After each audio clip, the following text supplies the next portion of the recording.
Bonjour à tous, on se retrouve aujourd'hui pour causer un petit peu de ça, d'Andrés Muschietti, l'adaptation du roman de Stephen King, et une nouvelle version du téléfilm qui est devenu culte pour toute une génération, qui est de 1990, dans lequel jouait Tim Curry. Alors, on vient de découvrir le film, on ne sait pas encore qui de Geoffrey ou de moi fera la critique, ça va dépendre, on va attendre de voir son retour, puis de voir qui est motivé, qui a le plus envie d'en causer, mais on va déjà vous faire un petit retour à chaud, histoire de vous dire, moi, ce que j'en ai pensé. Alors déjà, un petit rappel sur la fabrication du film. Ça faisait un petit moment qu'il était dans les tuyaux, parce que déjà, tout le monde pouvait constater, on va dire, le phénomène et le culte autour de ça. Initialement, c'est Cary Fukunaga, le réalisateur de la première saison de True Detective, qui avait mis en scène tous les épisodes, qui devait s'en charger, qui a écrit un scénario. Finalement, il est parti. Histoire complexe, on n'aura probablement jamais tout à fait, totalement le fin mot entre différents artistiques et autres joyeusetés. Départ qui avait été un petit peu douloureux parce que il avait lui-même expliqué que une de ses craintes, étant donné qu'il avait mis visiblement beaucoup d'éléments autobiographiques dans le scénario de son adaptation, dans sa version en tout cas, sa crainte était de voir quelqu'un d'autre réaliser des choses qu'il avait écrites et qui pour lui étaient très personnelles. Au vu du film, je suis pas sûr qu'effectivement Warner avait un petit peu respecté ça et qu'il reste grand chose de très personnel, parce que on colle quand même de très près au livre. Je dis pas ça comme un défaut. Factuellement, je suis pas sûr qu'il reste énormément de choses de sa version. Alors ensuite le film, très concrètement, comme on pouvait le voir d'ailleurs dès les bandes annonces, elles n'étaient pas du tout mensongères, le film on va dire drague très clairement les fans de Conjuring d'un côté et les fans de Stranger Things, ou ceux qui aiment les deux. Enfin voilà, ce sont les deux, concrètement vraiment les deux cibles du film. Stranger Things, c'est tout simple, on a déplacé, pour des raisons qui ne sont pas illégitimes d'ailleurs, on pourra y revenir après, on a déplacé l'intrigue dans les années 80, ce qui nous place à nouveau dans cet univers qui est vraiment l'univers en gros des productions Amblin, où s'est formée toute une génération de spectateurs qui n'étaient pas encore ce qu'on appelle des geeks, des fans de culture pop. Voilà, on est dans ce monde-là et on est avec un groupe de mômes. Il y a 15 000 parallèles à faire avec Stranger Things. Ça va du casting en passant par l'univers, certains, plein de trucs qui vont taper dans l'œil de beaucoup de spectateurs. Et on est notamment dans la création des mécaniques de la peur, dans une logique qui est celle de Conjuring purement et simplement. Je m'explique, c'est-à-dire que si vous aimez beaucoup le style de James Wan, c'est-à-dire en gros l'horreur pom pom boum boum, ça va vraiment vous plaire. Tout simplement parce que le film reprend exactement ces constructions-là. Vous savez, ces plans en aller-retour comme ça, et où tout d'un coup, quelque chose va sursauter. Une peur en fait très mécanique, où on surligne en permanence et on passe vraiment au stabilo les moments et les émotions que vous devez ressentir.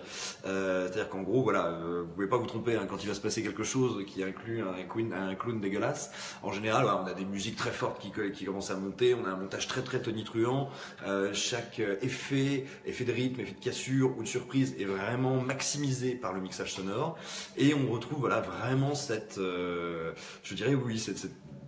technique qui a pas inventé, mais qui a, on va dire, raffiné, développé, personnalisé un peu James Wan, on va dire, pas du tout à l'époque de Saw, mais plutôt entre Dead Silence, Insidious, et puis qui est vraiment arrivé, on va dire, à maturité à Conjuring, et que maintenant Warner et d'autres déclinent à volonté parce que ça marche très bien. Il suffit de voir l'énorme succès d'Annabelle 2 qui reprenait aussi cette grammaire-là. Donc voilà, on est là-dedans. Moi, le problème que j'ai, c'est que j'estime que ça marche pas du tout.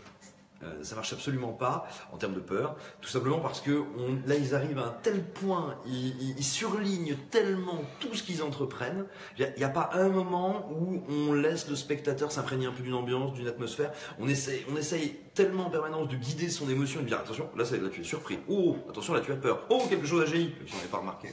Que moi ça tue vraiment tout sentiment d'angoisse. Bien sûr il y a des sursauts, il y a quelques sursauts qui arrivent à point nommé, qui sont tout simplement techniquement très bien emballés, très bien montés. Moi ça ne me provoque aucune émotion, absolument aucune, parce que encore une fois c'est vraiment le Panzer de l'horreur, et quelqu'un essaie de m'appeler mais je ne vais pas lui répondre. C'est vraiment le Panzer de l'horreur, donc c'est pas mal foutu, mais voilà, ça déclenche assez peu de choses chez moi. Alors je tiens à préciser, moi je suis pas du tout un fan du téléfilm, donc je dis pas ça pour défendre un souvenir d'enfance. Je trouve qu'à part Tim Curry, à part le clown, le premier téléfilm est vraiment abominablement nul. Mais pour le coup, Tim Curry, le clown, Pennywise, Gripsou en français, était, me semble-t-il, bien meilleur dans la version précédente. Et à nouveau, voilà, le film d'Andrés Muschietti souffre de vouloir en faire beaucoup trop. C'est-à-dire que là où on avait autrefois simplement un clown qui était on le répète, interprété par l'immense Tim Curry, qui est uniquement en fait dans son attitude, dans sa voix, son ton à bleur, cette voix très grave, avait quelque chose de profondément choquant, de profondément malsain et de vraiment obscène. Bah, là, à l'inverse, on a un clown qui nous est donné immédiatement comme un monstre. Là, sa toute première apparition, je vous spoil rien, hein, c'est la scène d'ouverture du film, c'est la scène d'ouverture du roman, c'était déjà le cas dans la version précédente, c'est donc la rencontre entre Georgie et Pennywise. Et ben Pennywise, si vous voulez, est vraiment un truc planqué dans un égout et qui est là, et qui est là, est-ce que tu veux ton bateau? Il est trop menaçant, il est trop grand guignolesque pour être effrayant. Et surtout, il n'y a pas un seul moment où je peux croire, où je peux imaginer qu'il va s'approcher, qu'un gamin va s'approcher de lui. Va ni être fasciné, ni attiré. Parce qu'il y a ça dans cette idée, dans l'idée de Pennywise, c'est qu'il est lui-même une sorte de piège. Il joue le chaud et le froid. Tantôt, il terrifie les gosses pour se divertir, tantôt il va les attirer à lui pour pouvoir les attaquer, les dévorer et se nourrir de leur peur. Mais voilà, à un moment, le personnage du clown est censé avoir quelque chose de fascinant, c'est ce qui fait une partie de l'ambiguïté et de la peur dans le texte de King. Là, c'est pas du tout le cas.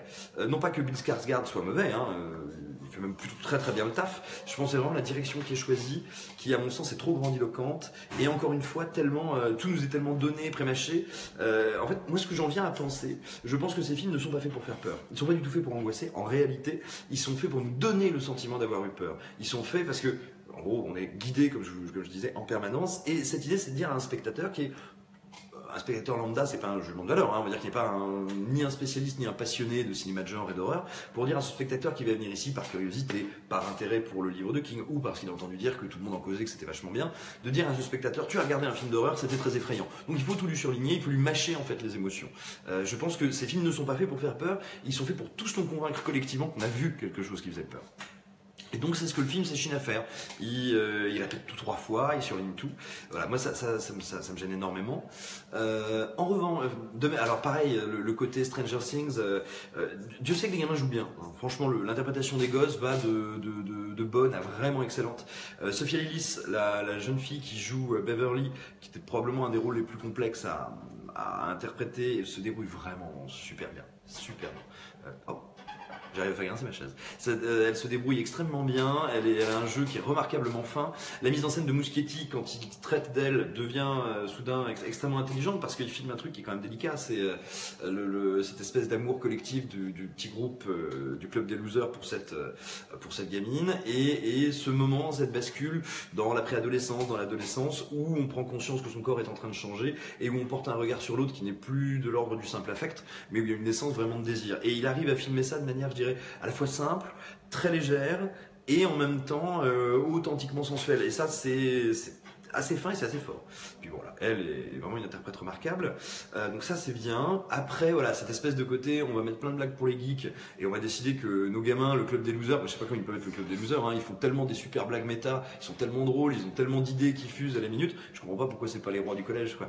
Voilà, ça aussi, c'est un problème. C'est que c'est pas mal foutu, mais c'est très très très artificiel. Moi, j'y crois jamais, quoi. Ils sont gentils, ils sont beaux, ils sont drôles, ils sont intelligents. Et dès que le vilain bully, dès que Henry Bowers, le vilain du lycée commence à essayer de leur taper dessus, bon bah 2 fois il les embête et puis après il trouve une parade. Voilà, tout est trop simple, trop mécanique, trop superficiel. En revanche, il faut saluer la direction artistique du film, qui est vraiment une très très très très très jolie réussite. Le travail sur les décors en général est un vrai bonheur. Tous ceux qui ont lu le bouquin, je pense, dès certaines séquences, reconnaîtront immédiatement certains décors, certains costumes. Ça a vraiment été pensé avec une grande intelligence. La photo n'est pas originale pour un sou, mais elle est extrêmement soignée. Il y a vraiment un beau boulot à ce niveau-là. Tagada de soin. Que dire d'autre? Oui, voilà, techniquement c'est bien. Alors il est très regrettable qu'il y ait pas mal de CGI, d'images de synthèse, surtout pour un personnage tel que Pennywise, qui est censé être un truc, vous savez, un peu dissonant, un peu bizarre, un peu tordu. Lorsque vous devez le faire comme on le voit dans un des trailers, sortir d'un meuble en se contorsionnant, embauchez un contorsionniste, quoi. Me le faites pas sortir en image de synthèse, c'est dégueulasse. Donc voilà, à part ces petites anicroches là, la direction artistique est globalement assez somptueuse, je trouve. On sent que Muschietti peut pas faire grand chose, qu'il est obligé, voilà, qu'en gros on lui a dit faut se mettre en mode le film c'est Conjuring avec un clown, alors t'es gentil, tu nous fais Conjuring avec un clown, ce qui fait que voilà, 95% du temps il est en pilote automatique derrière la caméra, c'est pas intéressant. En revanche, très régulièrement il y a de très belles idées, il y a de très belles trouvailles. Alors là je vais pas vous les dire parce que ce serait du gros spoiler et vous spoiler un des seuls trucs réussis en film, ce serait un trop con. Mais voilà, en gros, à chaque séquence de flip, en gros, il y a au moins une idée visuelle, soit très réussie, soit très originale. Et même quand c'est pas toujours réussi, au moins on est très surpris. Et il y a plein de fois où c'est les deux, donc c'est bien. Vraiment, ça c'est un truc moi qui m'a fait plaisir. Que dire d'autre? Voilà, pour moi ça c'est deux vrais points positifs sincères. Il y a sans vraie réserve. La direction artistique est très belle, Muschietti a plein d'idées.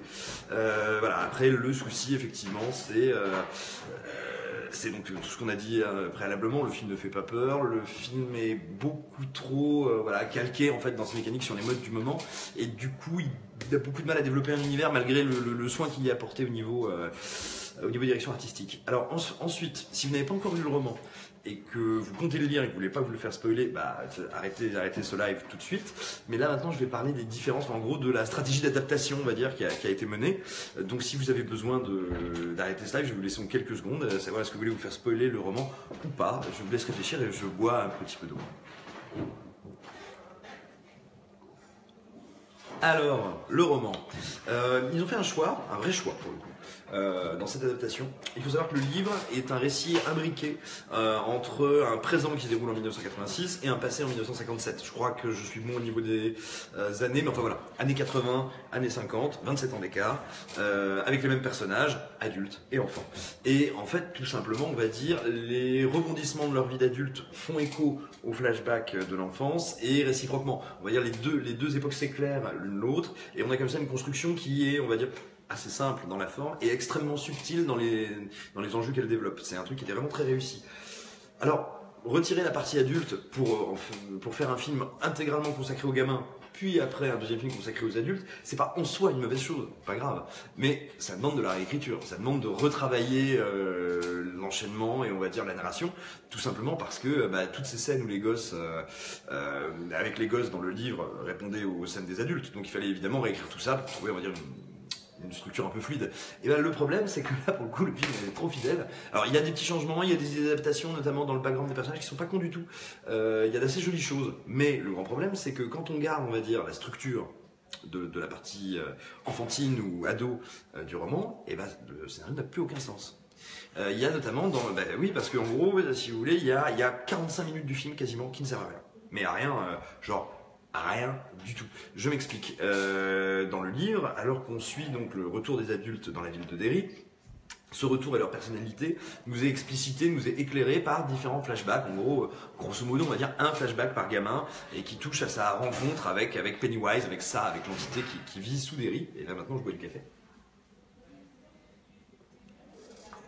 Et donc, on va dire, ces espèces de petites scénettes en portrait, elles faisaient sens. Et on n'avait pas d'effet de lassitude, au contraire, on est très impatient de tomber sur la prochaine. Là, on a 45 minutes où on va enchaîner, littéralement enchaîner, une séquence de 5, 6, 7 minutes par môme. Il me semble, 7. Donc en gros, voilà, 50 minutes minimum de film. On ne va faire qu'enchaîner la rencontre de chacun avec ça. Pourquoi pas, mais ça amène plusieurs problèmes. Tout d'abord, c'est extrêmement répétitif, hein. Un gamin qui se retrouve toujours isolé, esselé, et qui fait face à un horrible monstre, qui échappe systématiquement puisque c'est un des héros, et donc à partir de là, on va pas zigouiller les héros au début du film, ça n'a aucun sens. Et donc ça fait plusieurs effets. Ça veut dire que l'intrigue patine pendant très très longtemps. Comme le film dure 2h15, du coup le film dure 2h15, donc ça devient vraiment lourd. Et surtout, nous expliquer qu'on a un Boogeyman terrible, une entité invincible, un truc terrifiant, monstrueux, qui dévore des enfants et des humains depuis probablement des siècles. Et entamer le film par 50 minutes où il n'est pas foutu de choper un gamin, ça pose des problèmes en termes d'immersion, ça pose des problèmes en termes d'enjeu, et ça pose des problèmes au bout du 5e, qui se retrouve isolé, un tel dans une bibliothèque, un tel dans une ruelle, un tel... je sais qu'il va croiser un truc, je sais qu'il va rencontrer quelque chose, et voilà, c'est très très contre-productif. Pour moi, c'est un choix de scénario qui est vraiment con, quoi. Enfin, qui fonctionne pas. Et je dis ça, c'est pas un procès en infidélité au livre, parce que je pense on fait pas une bonne adaptation si on trahit pas le matériau d'origine. Il faut soit l'adapter à un nouveau médium, soit l'artiste qui s'en occupe se l'approprie.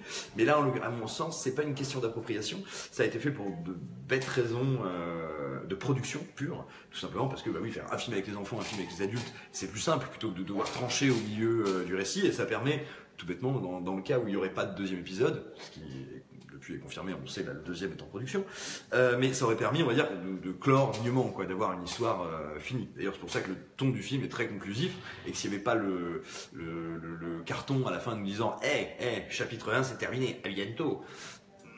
Si on n'avait pas ce carton-là, on pourrait tout à fait imaginer que ça est terminé. Donc voilà, et puis surtout, l'avantage de faire un film avec les mômes, c'est que si ça marche, spoiler, le film est un énorme carton, tout simplement, Warner et c'est New Line. Oui, New Line peuvent espérer avoir un gros casting pour la suite, de toute évidence.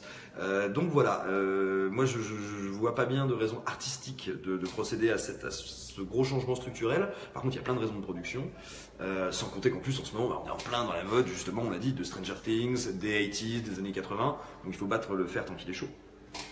Mais voilà, en dehors de motifs financiers opportunistes évidents pour scinder comme ça l'histoire, moi je ne vois aucune raison valable artistiquement à le faire. Le résultat, c'est un récit qui est un peu con, vraiment un peu con, et qui prend tellement son temps, tellement longtemps au début, qu'il est obligé de se précipiter dans ces dernières 40 minutes. Et c'est dommage parce que moi je trouve, j'ai le sentiment que c'est dans ces dernières 40 minutes, celles qui sont les moins intéressantes d'un point de vue narratif, où il y a le plus d'idées visuelles, où il y a le plus de créatures auxquelles je m'attendais pas, le plus de visions. Voilà, enfin peut-être pour terminer, c'est pas quelque chose de grave, mais c'est à signaler pour ceux qui voudraient le savoir, le film ne reprend pas du tout la mythologie de Stephen King. C'est-à-dire, bien sûr, si, il y a ça, c'est une vieille bébête qui depuis des temps immémoriaux mange d'innocents petits enfants tous les 27 ans. Mais néanmoins, le film choisit de ne pas aborder la question de la tortue. Je laisse ceux qui veulent découvrir ce qu'est la tortue. Et même si on aperçoit les lumières mortes, et qu'elles sont d'ailleurs plutôt très très très bien représentées. Moi j'aurais été Muschietti, je pense que comme un gros lâche j'aurais esquivé la question parce que c'est pas du tout évident à faire, et il le fait très bien, faut l'admettre. Mais il le fait très bien, mais comme on n'en parle pas, c'est juste un clin d'œil pour le fan, en gros, pour le lecteur. Je me dis que moi, si j'étais un lecteur lambda, je sais que j'ai vu un truc important, je sais que je sais pas ce que c'est parce qu'on n'a pas voulu me l'expliquer, merde. C'est un peu dommage de le traiter. C'est bien traité, c'est ou trop ou pas assez, quoi. Mais voilà, sachez-le. Que dire d'autre? Écoutez, dans quelques heures, Geoffrey verra le film et on verra bien lequel de nous deux vous en recose à l'écrit. Voilà. N'hésitez pas à vous donner notre avis, à partager cette vidéo. Ah non, à vous donner votre avis parce que le nôtre, on le connaît. À partager cette vidéo, à poser des questions, mettre des commentaires, de nous dire des choses gentilles, des choses méchantes, insulter nos mamans. Et voilà, on vous embrasse très fort. À très bientôt. Stop!